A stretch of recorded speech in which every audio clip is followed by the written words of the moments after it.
بسم اللہ الرحمن الرحیم۔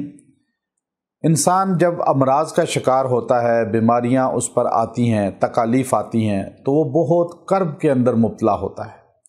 بڑی بڑی عجیب و غریب بیماریاں نمودار ہو رہی ہیں، اور ایسی ایسی بیماریاں جن کے نام پہلے نہیں سنے، اور پھر انسان جسمانی کمزوری کی وجہ سے اور ادویات کی کثرت کی وجہ سے بعض اوقات اتنا اذیت کے اندر مبتلا ہوتا ہے کہ انسان موت مانگتا ہے۔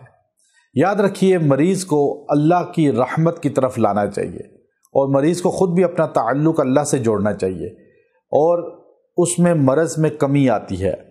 اللہ نے جو سب سے بہترین پانی نازل کیا زمین پر، وہ مائع زمزم ہے۔ مائع زمزم سے مقدس پانی کائنات میں کوئی نہیں۔ لیکن پھر اس کے بعد مختلف پانی ہیں، جیسے دجلہ کا پانی، فرات کا پانی، اور اسی طرح جو ہے دریا آمو ہے، اس کے پانی کو بھی بڑی جو ہے اس بات پہ فضیلت ہے۔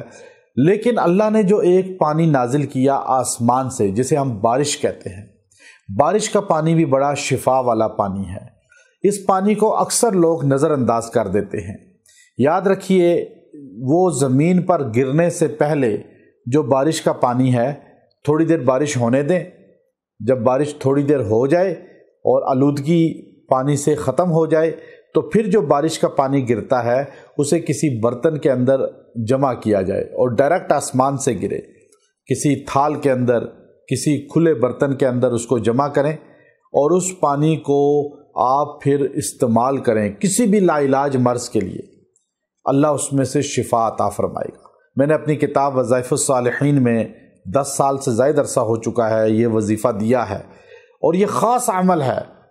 کینسر ہے، ہیپاٹائٹس ہے، گردوں کے امراض ہیں، جادو جنات تک، ہر لا علاج بیماری، الحمدللہ دل کی بیماری، اللہ نے اس سے، جگر کی بیماریاں، معدے کی بیماریاں، اللہ نے اس عمل سے لوگوں کو شفا دی ہے۔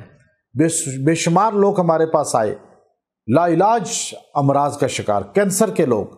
جب ان کو یہ عمل دیا، الحمدللہ اللہ تبارک و تعالی نے کینسر جیسے موذی مرض سے بھی نجات عطا فرمائی۔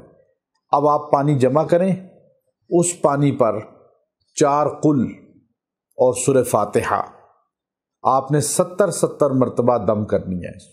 سورہ فاتحہ 70 مرتبہ، سورہ کافرون 70 مرتبہ، سورہ اخلاص 70 مرتبہ، سورہ فلق، سورہ ناس 70 مرتبہ پانی پہ دم کریں۔ بارش کا پانی ہے، اس میں اگر پانی مزید بڑھانا پڑے تو کوشش کریں زمزم شامل کریں، یا پھر صاف پانی کو شامل کر لیں، اور وہ پانی مریض کو پلایا جائے۔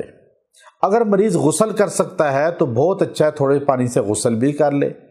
انشاءاللہ آپ 20 دن تک مریض کو یہ پانی پلائیں، اللہ اس کو شفا عطا فرمائے گا، موذی امراض دور کر دے گا، اور اللہ تبارک و تعالی اس کو صحت عطا فرمائے گا۔ وآخر دعوانا ان الحمدللہ رب العالمین۔